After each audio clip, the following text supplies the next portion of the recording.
மாப்பிள பொண்ணு வீட்டுக்கு கொடுக்கும்போது நல்ல போட்டோவை கொடுக்கணும்ல, அதுக்கு தான்.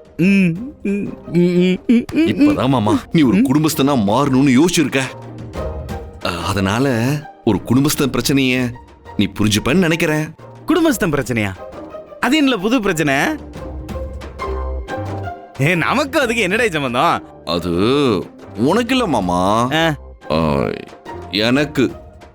என்ன மாப்பிள ஒரு டைப்பா நெளியறியே? அது உன்கிட்ட ஒரு முக்கியமான விஷயம் சொல்லணும் மாமா. அதெல்லாம் போற வழியில பேசிக்கலாம். குளிருக்கு ஏதம்மா 1 லிட்டர் பாட்டில்ல நல்லா மிக்ஸ் பண்ணி வச்சிருக்கேன், உனக்கு சேர்த்துதான். போறத பத்தி தான் மாமா பேசணும். போறத பத்தினா மாப்பிள டிக்கெட்லாம் கன்ஃபார்ம் ஆயிட்டேன் மாப்பிள. டிரைவர் நான் கால் பண்ணி 9 மணிக்கெல்லாம் வந்துருங்கன்னு சொல்லிட்டாரு. அது இல்ல மாமா. அது இல்லனா வேற என்னல சொல்லு. அது ஏற்காட்டுக்கு போய் நீ ஒரு குடும்பஸ்தனா மாறணும்னு நினைச்ச மாதிரி நானும் குடும்பஸ்தனாவே ஏற்காட்டுக்கு போகலான்னு நினைக்கிறேன் மாமா. நீ என்ன சொல்ல வர? கொஞ்சம் தெளிவா சொல்றியா?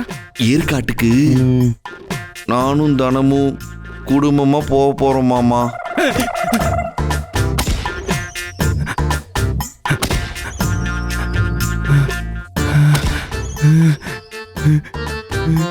என்ன மாப்ள? ஏதோ சத்தம் கேட்ட மாதிரி இருந்துச்சு மாமா. அது அங்க இல்ல, இங்க. என் நெஞ்சில வலி இறக்கல, இடிய இறக்கி இருக்க. நாம 2 பேரும் தானே கிளம்ப போறோம் சொல்லி என்ன எப்படி கற்பனையில மிதக்க விட்டுட்டு கடைசியில என்ன கழட்டி விட்டுட்ட பத்தியில நீ. நீ லூஸ் மாதிரி பேசிட்டு இருக்க. தொப்பி நான் லூசா? பின்ன என்ன மாமா, நான் சின்ன பையன், ஏதோ விவரம் தெரியாம ஏற்காட்டுக்கு நீயும் நானும் போலான்னு சொல்லிட்டேன். நீ வயசுல பெரியவனா என்ன செஞ்சிருக்கணும்? நானும் நீயும் போய் என்னடா செய்ய போறோம், நீயும் தனமும் போறதா சரியா இருக்கும்னு எடுத்து சொல்லிருக்க வேண்டாம்? ஆமால, ஏன்னா நான் 4 பொண்டாட்டி கட்டி 40 வருஷம் குடும்பம் நடத்திட்டேன் பாரு. நான் அனுபவிச்சிட்டேன் பாரு. நான் யோசிச்சிருக்கணும்ல.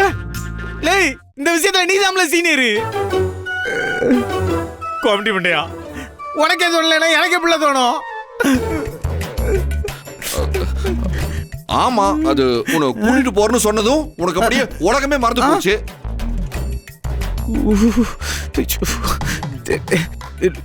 மாப்ள, நீ நிஜமா தான் சொல்றியா? பொய் எதுவும் சொல்றீங்களா?